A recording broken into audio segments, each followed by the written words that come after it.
ఒక్క క్షణం ఆగండి. ఈరోజు నేను మీకు చెప్పబోయే చేదు నిజాన్ని తలుచుకుంటే మీ కాళ్ళ కింద భూకంపం వచ్చినట్లు అవుతుంది. మన సమాజంలో కొడుకు పుట్టినప్పుడు ఆనందానికి హద్దులే ఉండవు. డప్పులు మోగుతాయి, మిఠాయిలు పంచుతారు, కుటుంబమంతా సంబరాలు చేసుకుంటారు. తండ్రి గుండె గర్వంతో ఉప్పొంగుతుంది. తన వృద్ధాప్యానికి ఒక ఆసరా దొరికిందని అతను భావిస్తాడు. తన పేరును నిలబెట్టే వారసుడు దొరికాడని అనుకుంటాడు. తన జీవితకాలపు తపస్సు ఫలించిందని భావిస్తాడు. కానీ మీరు ఎప్పుడైనా ఒంటరిగా కూర్చొని మీ గుండెపై చేయి వేసుకుని ఆలోచించారా? మీ వృద్ధాప్యానికి ఆసరా అని మీరు భావించే ఆ కొడుకు, మీరు రేయింబవళ్ళు అవిశ్రాంతంగా శ్రమించే ఆ కొడుకు నిజంగా మీకు ఆసరాగా వచ్చాడా? లేక మీ గత జన్మలలోని ఏదైనా ఘోరమైన లెక్కలను తేల్చుకోవడానికి వచ్చాడా? ఈరోజు మీ ఇంట్లో ఆడుకుంటున్న ఆ బిడ్డ ఈ జన్మలో మీ సొంత ఇంట్లో మీ సొంత రక్త సంబంధంతో పుట్టిన ఒక ఆశీర్వాదమా, లేదా ప్రాచీన శత్రువు నుండి వచ్చిన శాపమా? వేల సంవత్సరాలుగా మానవ అవగాహనకు అందని గరుడ పురాణం మరియు కర్మ సిద్ధాంతంలోని రహస్యమైన భయంకరమైన పుటలను ఈ రోజు మనం తిరగవేద్దాము. ఈ రోజు ఒక కొడుకు పుట్టే ఇంటి గురించి తెలుసుకుందాము.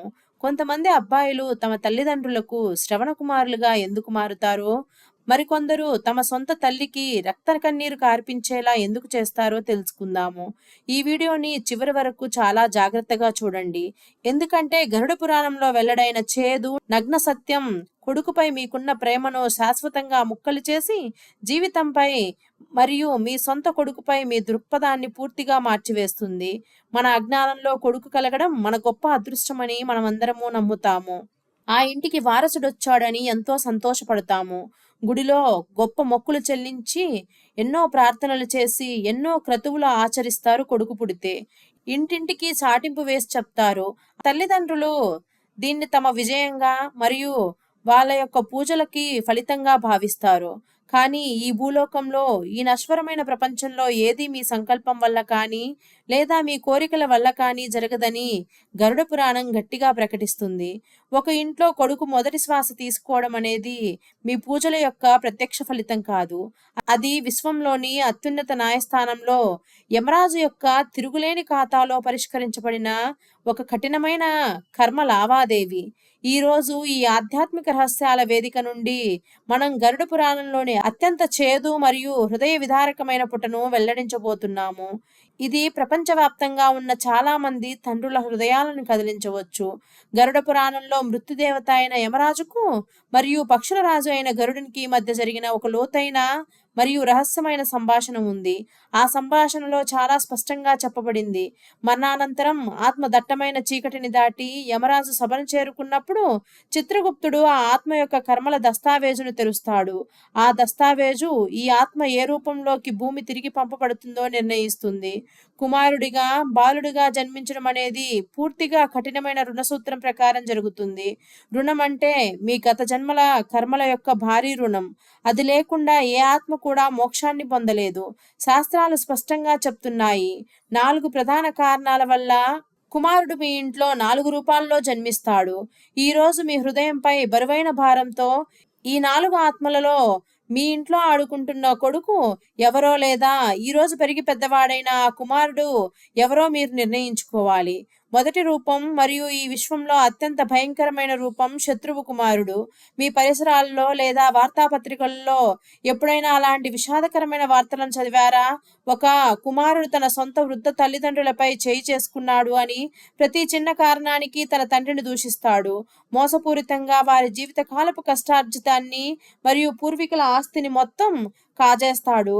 చివరికి వారిని ఇంటి నుండి వెళ్ళగొట్టి ఇంటింటికి తిరిగేలా, లేదా అనాథాశ్రమంలో లేదా వృద్ధాశ్రమంలో మరణించేలా వదిలేస్తాడు. ఆ నిరుపేద తండ్రి, ఆ విలపిస్తున్న తల్లి చేతులు జోడించి దేవుణ్ణి ఇలా అడుగుతున్నారు, ఓ దేవా, మేము చేసిన ఘోర పాపం ఏమిటి? మాకు ఇంతటి బిడ్డని ఇచ్చావు. వాడికి తిండి పెట్టడానికి నా ప్రాణాన్ని త్యాగం చేశాను. వాడి చదువు కోసం నా నిద్రను త్యాగం చేశాను. నా రక్తం ధారపోసి వాడిని పెంచాను. అయినా వాడు నా చావుకు ఎందుకు కారణమయ్యాడు? వాడు నా గుండెలో ఎందుకు పొడిచాడు? అప్పుడు గరుడ పురాణం ప్రకారం ఆ తండ్రి బాధ పూర్తిగా సహజమైనదే. కానీ అది దురదృష్టం కాదు, దేవుడు అన్యాయం కూడా కాదు. వాడు ఒక శత్రువు కొడుకు. దీన్ని సరళమైన భయంకరమైన అర్థం ఏమిటి అంటే, ఏదో ఒక పూర్వజన్మలో మీరు ఆ వ్యక్తికి తీవ్రమైన కీడు చేశారు. బహుశా మీరు చాలా ఉన్నత పదవిలో ఉండి ఉండవచ్చు, లేదా మీ అధికారం యవ్వనపు మత్తుకు కళ్ళు మూసుకుపోయి ఆ అమాయకుడి సంపద మొత్తాన్ని దోచుకొని ఉండవచ్చు. మీరు అతని హక్కులను అపహరించి ఉండవచ్చు, లేదా తీవ్రమైన ప్రాణాంతకమైన బాధను కలిగించి చిత్రహింసలు పెట్టి చంపి ఉండవచ్చు. ఆ అమాయకుడు తన ప్రాణాల కోసం వేడుకున్నాడు, ఏడ్చాడు, కానీ మీ హృదయం చలించలేదు.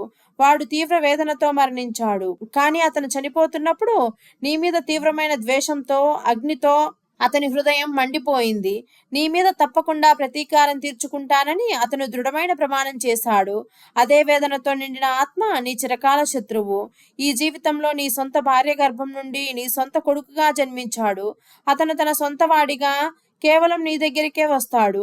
అతను పగ తీర్చుకోవడానికి, నీతో రక్త కన్నీరు కార్చించడానికి వచ్చాడు. యమలోక న్యాయం అతన్ని నీకు చాలా దగ్గరగా ఉంచింది. అందుకే నువ్వు అతని నుండి తప్పించుకోలేవు. ప్రతి పైసాను నాశనం చేసే వరకు అతనికి శాంతి లభించదు. నీ అహంకారాన్ని, నీ గర్వాన్ని నాశనం చేసే వరకు అతనికి శాంతి ఉండదు. అతను నీ వారసుడు కాదు, అతను నీ మృత్యురూపంగా వచ్చాడు. నీ పూర్వజన్మలోని భయంకరమైన అప్పు తీరే వరకు అతను నిన్ను హింసిస్తూనే ఉంటాడు. ఇప్పుడు మనం రెండవ రూపాన్ని చూద్దాము. కొడుకు అనే ఈ సంబంధం బయటికి అమాయకంగా కనిపిస్తుంది, కానీ అది తల్లిదండ్రుల ఆత్మల లోపల కుదిపివేస్తుంది. ఈ బాలుడు పుట్టుక అకస్మాత్తుగా కుటుంబంలో అనేక కష్టాలను, తీవ్రమైన అనారోగ్యాలను తెస్తుంది. ఆ బిడ్డ చిన్నతనం నుండే ఏదో ఒక భయంకరమైన నయం కాని వ్యాధికి గురవుతాడు. తండ్రి ఒక గాడిదలా, ఒక యంత్రంలా రేయింబవళ్ళు కష్టపడతాడు. అతను తన సొంత అవసరాలను త్యాగం చేస్తాడు. తన జీవితకాలపు ఆయుర్దాయమంతా కొడుకు చికిత్స కోసం ఖర్చు చేస్తాడు. తల్లి సహాయం కోసం ప్రార్థిస్తూ రేయింబవళ్ళు గుడికి తిరుగుతుంది. ఆ బిడ్డ ప్రాణాన్ని కాపాడటానికి ఆ కుటుంబం వైద్యులను, ఆసుపత్రులను సందర్శిస్తుంది. చివరికి తమ పూర్వీకుల భూమిని, ఇంటిని కూడా తాకట్టు పెట్టాల్సి వస్తుంది. కానీ అప్పుడు ఎంత దురదృష్టకరమైన రోజు అంటే, వైద్యులు చేతులెత్తేస్తారు. ఆ బాలుడు, ఆ ముద్దుల కొడుకు, ఆ కుమారుడు తన తల్లిదండ్రులని ఏడుస్తూ, ఆర్తనాదాలు చేస్తూ వదిలి శాశ్వత నిద్రలోకి జారుకుంటాడు. ఆ ఇంట్లో భయంకరమైన శోకం అలుముకుంటుంది. తల్లిదండ్రులు సజీవ శవాలుగా మారిపోతారు. ఈ నిజాయితీ పరులైన మంచివారికి దేవుడు ఘోరమైన అన్యాయం చేశాడని ప్రపంచమంతా అంటుంది. ఇంత మంచి తల్లిదండ్రులకు దేవుడు ఎందుకింత గొప్ప బాధను కలిగించాడు? అయితే గరుడ పురాణం అనే సత్యమైన, నిష్పక్షపాతమైన న్యాయస్థానంలో భావోద్వేగాలకు తావులేదు. అక్కడ అన్యాయం లేదు. ఇది ఆరని కుమారుని కర్మబంధం. అంటే పూర్వజన్మలో ఆ తండ్రి లేదా ఆ కుటుంబం ఆ ఆత్మ యొక్క సంపదలో అధిక భాగాన్ని దోచుకున్నారు. వారు అక్రమంగా కూడబట్టి తీర్చలేని కొంత సంపదను, కొంత అప్పును తీసుకున్నారు. ఈ జన్మలో ఆ ఆత్మ వారి సొంత కుమారుడిగా జన్మించింది. అది మీ కన్నీళ్లు, మీ ఆస్తులు, ఆసుపత్రుల బిల్లుల రూపంలో ఆ డబ్బులో, ఆ అప్పులో తన వాటాను వసూలు చేసింది. చిత్రగుప్తుని డైరీలో ఆ లెక్క సరిచూడగానే, ఆ అప్పు తీరిపోగానే ఆ బంధం తక్షణమే శ్మశానంలో బూడిదైపోయింది. ఆ ఆత్మ మీ ఇంట్లో ఒక్క క్షణం కూడా ఎక్కువసేపు ఉండలేదు. అది తన లావాదేవీని పూర్తి చేసుకొని శాశ్వతంగా నిష్క్రమించింది. ఇక మూడవ రూపం సేవకుడైన కొడుకు. ఈ కలియుగంలో ఈ రూపం అరుదుగా కనిపిస్తుంది, కానీ అది జరిగినప్పుడు ప్రజలు ఉదాహరణలు చెప్తారు. కొన్నిసార్లు ఒక ఇంట్లో శ్రవణ కుమారుడు లాంటి కుమారుడు పుడతాడు. అతను చిన్నప్పటి నుంచే తన తల్లిదండ్రులను అమితంగా గౌరవిస్తాడు. వారికి పగలు రాత్రి సేవ చేస్తాడు. చిరిగిన బట్టలు వేసుకొని సగం రొట్టె మాత్రమే తింటాడు. కానీ తన తల్లిదండ్రులకు ప్రపంచంలోని ప్రతి సంతోషాన్ని ఇవ్వడానికి ప్రయత్నిస్తాడు. వారు అనారోగ్యంతో ఉన్నప్పుడు తాను నిద్ర కూడా కోల్పోతాడు. ఏమాత్రం అసహ్యం లేదా ఫిర్యాదు లేకుండా వారి మలాన్ని తన చేతులతో శుభ్రం చేస్తాడు. తన కోరికలను, కలలను, కొన్నిసార్లు తన వివాహాన్ని కూడా త్యాగం చేస్తాడు. కానీ వృద్ధాప్యంలో ఉన్న తల్లిదండ్రులను ఎన్నడూ విడిచిపెట్టడు. పూర్వజన్మలో మీరు గొప్ప, నిస్వార్థమైన మేలు చేసిన ఆ మహనీయుడు ఇతనే. బహుశా మీరు అతన్ని ప్రాణాల నుండి కాపాడి ఉండవచ్చు, ఆకలి నుంచి రక్షించి ఉండవచ్చు, లేదా ఒక భయంకరమైన సంక్షోభం నుండి రక్షించి ఉండవచ్చు. ఆ మహనీయుడు ఆ గొప్ప మేలును మర్చిపోలేదు. ఆ ప్రేమ రుణం తీర్చడానికి, మీ వృద్ధాప్యంలో మీకు గట్టి అండగా నిలవడానికి, మరియు మీరు నిస్వార్థంగా సేవ చేయడానికి ఆ మహనీయుడు ఈ జన్మలో ఈ విధేయుడైన కుమారునిగా ఇంటికి వస్తాడు. మీకు సంతోషాన్ని ఇవ్వడానికే అతను వస్తాడు. ఇక చివరగా 4వ రూపం దత్తపుత్రుడు. ఈ కలియుగంలో కోట్లాది ఇళ్లల్లో ఒక ఇంట్లో అతను జన్మిస్తాడు. మీరు కూడగట్టుకున్న అత్యంత స్వచ్ఛమైన సద్గుణాల కారణంగా మీ ఇంటికి వచ్చే అత్యంత స్వచ్ఛమైన మరియు ఉన్నత గుణాలు గల ఆత్మ ఇది. వంశానికి కుటుంబానికి కీర్తిని తెచ్చే కుమారుడు ఇతనే. సమాజంలో కేవలం తన కోసం కాకుండా ఇతరుల సంక్షేమం కోసం పనిచేసేవాడు, జీవించేవాడు ఇతనే. నిజంగా భగవంతుణ్ణి ఆరాధించి ధర్మాన్ని స్థాపించి తన సత్కర్మల ద్వారా మరణానంతరం తన తల్లిదండ్రుల ఆత్మలను కూడా ఉద్ధరించి వారిని మోక్ష మార్గంలో నడిపించేవాడు. అయితే వీటన్నిటి అర్థం కొడుకులు కేవలం స్వార్థం, ద్వేషం, పాత అప్పుల ప్రతిరూపమా? గరుడ పురాణంలోని ఈ సత్యం వినడానికి సందేహంగా, చేదుగా, బాధాకరంగా ఉంటుంది. కానీ ఇది విశ్వం యొక్క అత్యంత అచంచలమైన, నిష్కపటమైన నియమం. కానీ ప్రకృతి ఎవరికీ అన్యాయం చేయదు. 4వ రూపం దత్తపుత్రుడు. ఈ కలియుగంలో కోట్లాది ఇళ్లల్లో ఒక ఇంట్లో అతను జన్మిస్తారు. మీరు కూడగట్టుకున్న అత్యంత స్వచ్ఛమైన సద్గుణాల కారణంగా మీ ఇంటికి వచ్చే అత్యంత స్వచ్ఛమైన మరియు ఉన్నత గుణాలు గల ఆత్మ అది. వంశానికి కుటుంబానికి కీర్తిని తెచ్చే కుమారుడు ఇతనే. సమాజంలో కేవలం తన కోసమే జీవించకుండా ఇతరుల సంక్షేమం కోసం పనిచేసేవాడు. నిజంగా భగవంతుణ్ణి ఆరాధించి ధర్మాన్ని స్థాపించి తన సత్కర్మల ద్వారా మరణానంతరం తన తల్లిదండ్రుల ఆత్మలను కూడా ఉద్ధరించి వారిని మోక్ష మార్గంలో నడిపించేవాడు. అయితే వీటన్నిటి అర్థం కొడుకులు కేవలం స్వార్థం, ద్వేషం, పాత అప్పుల ప్రతిరూపమా? గరుడ పురాణంలోని ఈ సత్యం వినడానికి నిస్సందేహంగా, చేదుగా, బాధాకరంగా ఉంటుంది. కానీ ఇది విశ్వం యొక్క అత్యంత అచంచలమైన, నిష్కపటమైన నియమం. ప్రకృతి ఎవరికీ అన్యాయం చేయదు. మీరు నాటిన విత్తనం, చేసిన ద్రోహం లేదా గత జన్మలలో మీరు ఎవరికైనా ఇచ్చిన ప్రేమ ఈ రోజు మీ పెరట్లో ఆడుకుంటున్న ఒక బాలుడి రూపంలో మీకు ఫలాలను ఇస్తుంది. అందుకే ఒక తండ్రికి తన కూతుళ్లపై ఉండే ప్రేమ ఎంత నిస్వార్థంగా, ఆప్యాయంగా ఉంటుందో కొడుకులతో అతని సంబంధం కూడా తరచుగా అంతే స్థాయిలో సంఘర్షణలతో, ఉద్రిక్తంగా, కఠినంగా ఉంటుంది. కొడుకు పెరిగే కొద్దీ తండ్రి కొడుకుల మధ్య భావాల యుద్ధం మొదలవుతుందని మీరు గమనించి ఉండవచ్చు. ఇంట్లో చెప్పలేని ఉద్రిక్తత నెలకొని ఉంటుంది. ఇద్దరు ఒకరిపై ఒకరు తమ అధికారాన్ని ప్రదర్శించాలని చూస్తారు. ఇది తరాల అంతరం కాదు. ఇది వాస్తవానికి గత కర్మలు, తీరని లెక్కలు, హక్కుల ఆధారంగా రెండు ఆత్మల మధ్య ఉండే సూక్ష్మమైన, లోతైన సంఘర్షణ. ఇది శరీరాలు మారిన తర్వాత కూడా కొనసాగుతుంది. ఇక్కడే ప్రపంచంలోని అతిపెద్ద, లోతైన, భయంకరమైన ప్రశ్న ఒకటి తలెత్తుతుంది. ప్రతి తల్లి తండ్రికి నిద్రలేని రాత్రులను కలిగించే ఒక ప్రశ్న ఉంది. నా కొడుకు నా సొంత ఆస్తి కాదా? అతను ఏదైనా పాత అప్పు, ద్వేషం లేదా శత్రుత్వం యొక్క ఫలితమా? అయితే నేనేం చేయాలి? ఒక తండ్రిగా లేదా తల్లిగా నా జీవితాన్ని ఎలా గడపాలి? నా కొడుకుని ప్రేమించడం మానేయాలా? అతని ఒక పరాయి వాడిలా చూసి నా సొంత ఇంటి నుంచే బయటకి గెంటేయాలా? అతని పట్ల శ్రద్ధ చూపడం మానేయాలా అనేది అస్సలు కానే కాదు. మన ప్రాచీన గ్రంథాలైన గరుడ పురాణం కానీ, శ్రీకృష్ణ భగవానుడి పవిత్ర గీత కానీ పిరికి వాళ్ళల్లా మీ సంబంధాల నుండి పారిపోమని ఎన్నడూ చెప్పవు. అది మీ బాధ్యతల నుండి తప్పించుకోమని బోధించదు. దానికి బదులుగా నేటి సమాజం నిద్రపోతున్న అజ్ఞానమనే గాఢ నిద్ర నుండి అది మిమ్మల్ని మేల్కొల్పుతుంది. తండ్రి లేదా తల్లి యొక్క గొప్ప మరియు మొదటి కర్తవ్యం తమ కొడుకును సరిగ్గా పెంచడమేనని గ్రంథాలు స్పష్టంగా చెబుతున్నాయి. అతన్ని ఆకలితో అలమటించనివ్వకుండా ఉత్తమ విద్యను అందించి మంచి చెడుల మార్గాన్ని చూపించి అతన్ని బలవంతుడిగా తీర్చిదిద్దాలి. కానీ నేటి ఆధునిక దురాశతో కూడిన సమాజంలో ఒక వ్యక్తి చేసే అతిపెద్ద తప్పు, అత్యంత ఘోరమైన పాపం తన కొడుకుపై గుడ్డి ప్రేమ. నేటి ప్రజలు తమ కొడుకు కోసం ఏదైనా చేయడానికి సిద్ధంగా ఉన్నారు. మీరు మీ కొడుకును రాజును చేయడానికి మీ మనస్సాక్షిని నమ్ముకుంటున్నారు. మీరు ఇతరులను మోసం చేస్తారు. పేదల హక్కులను హస్తగతం చేసుకుంటారు. అక్రమాలు మరియు అవినీతి ద్వారా కోట్లాది రూపాయలు కూడబెడతారు. ఇదంతా మీ కొడుకు కోసం ఒక వైభవమైన రాజభవనాన్ని నిర్మించడం కోసమే. ఈ సంపద మీ వంశాన్ని కొనసాగిస్తుందని, మీ వృద్ధాప్యంలో మీకు సహాయపడుతుందని మరియు మీ కొడుకు మీరు జీవితాంతం సుఖంగా గడుపుతారని మీరు అనుకుంటారు. కానీ గరుడ పురాణం కఠినమైన మరియు భయానకమైన పదజాలంతో హెచ్చరిస్తుంది. తన కొడుకుపై ఉన్న ప్రేమతో కళ్ళు మూసుకుపోయి ఇతరుల హక్కులను హస్తగతం చేసుకునే, ఇతరుల చేత రక్త కన్నీరు కార్పించి తమ కొడుకు ఖజానాన్ని నింపే తండ్రికి మరణానంతరం యమదూతల చేత అత్యంత భయంకరమైన వణుకు పుట్టించే మరియు వెన్నులో వణుకు పుట్టించే శిక్ష విధించబడుతుంది. గరుడ పురాణం ప్రకారం తప్తమూర్తి అనే భయంకరమైన నరకంలో తండ్రి నగ్న ఆత్మను ఎర్రగా కాల్చిన ఇనుప స్తంభాలకు అంటించి దహనం చేస్తారు. అతను బాధతో విలవిల్లాడుతూ అరుస్తాడు. కానీ అతన్ని రక్షించడానికి ఎవరూ రారు. ఎవరి కోసమైతే నీ ఆత్మను అమ్ముకున్నావో, ఎవరి కోసమైతే నీవు అన్ని ఘోర పాపాలు చేశావో ఆ కొడుకు నీ బాధను పంచుకోవడానికి ఆ భయంకరమైన నరకానికి వెళ్ళడు. ఆ కొడుకు మరణానంతరం నీ అక్రమ సంపాదనతో సంపాదించిన డబ్బుతో దురాచార జీవితం గడుపుతాడు.